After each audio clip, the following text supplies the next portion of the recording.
लागे में जाजे आज सही नहीं है, महलू मठाई तो दही नहीं है। पानी में चीनी जैसे घोले राजा जी, घोले राजा जी। पानी में चीनी जैसे घोले राजा जी, घोले राजा जी। कमरिया गोले गोले, कमरिया गोले गोले, कमरिया गोले गोले गोले गोले गोले राजा जी। कमरिया गोले गोले गोले गोले गोले राजा जी। लागे मिजाज आज सही नहीं है, महलू मठाई दही नहीं है। लागे मिजाज आज सही नहीं है। पानी में चीनी जैसे घोले राजा जी, घोले राजा जी। पानी में चीनी जैसे घोले राजा जी, घोले राजा जी। कमरिया गोले गोले, कमरिया गोले गोले, कमरिया गोले गोले गोले गोले गोले राजा जी। कमरिया गोले गोले गोले गोले गोले राजा जी।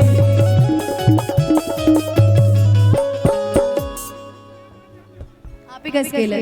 अच्छा मेरा कैसा आपका स्केल है? कि गोरी फूला झाड़ी बारू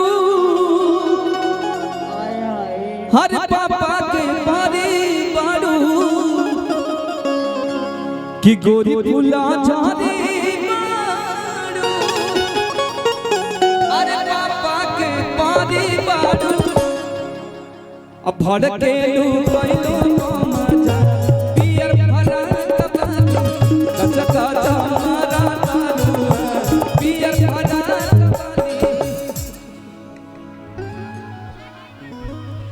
आई लहा बारात करे आके हमसे बात करे, बात ना मांगे में मोबाइल नंबर लगातार हाथ धरे।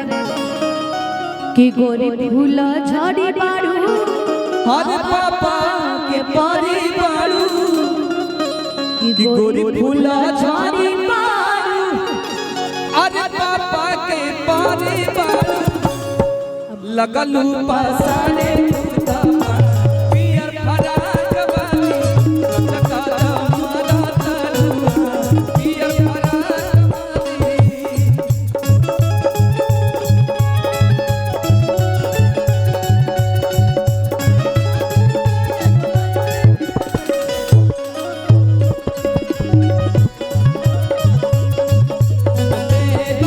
I love you, such a thing. I love you.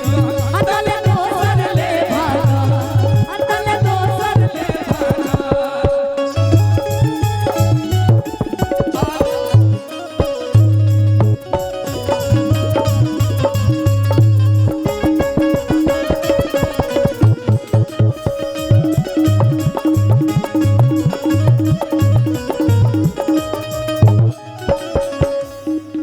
गलती से, हर गलती से गलती से टकरा गई हो गलती से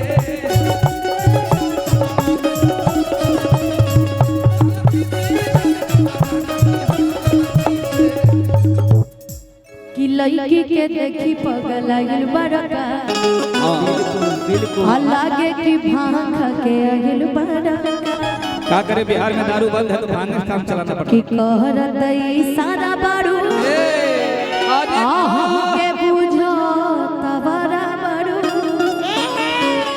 हद कहत सारा बारू हद कहत हमारा बारू भड़के लू पैलो मजा पियर भरा पानी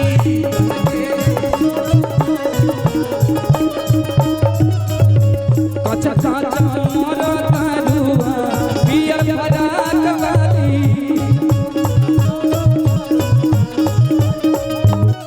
तो होके बना के लगे कन्हैया,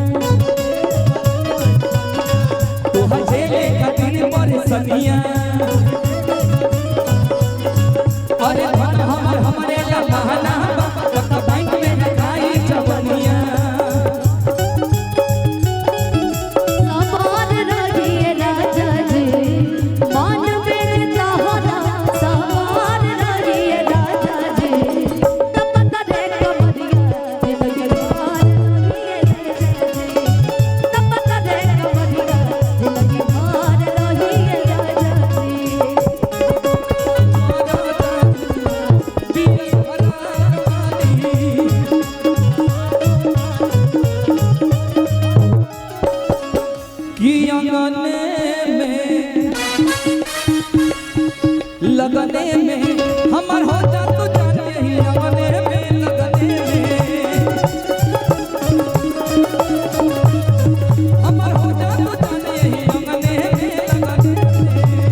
पटावेला तू फूलवे से अरे मारब चला के रसगुलवे से हई करे गुलाब बहुत ज्यादा पसंद है आपको। कि आगे आगे आंसू खोई है पीछे पीछे आंसू पई है पवन के बान दिहल दूजा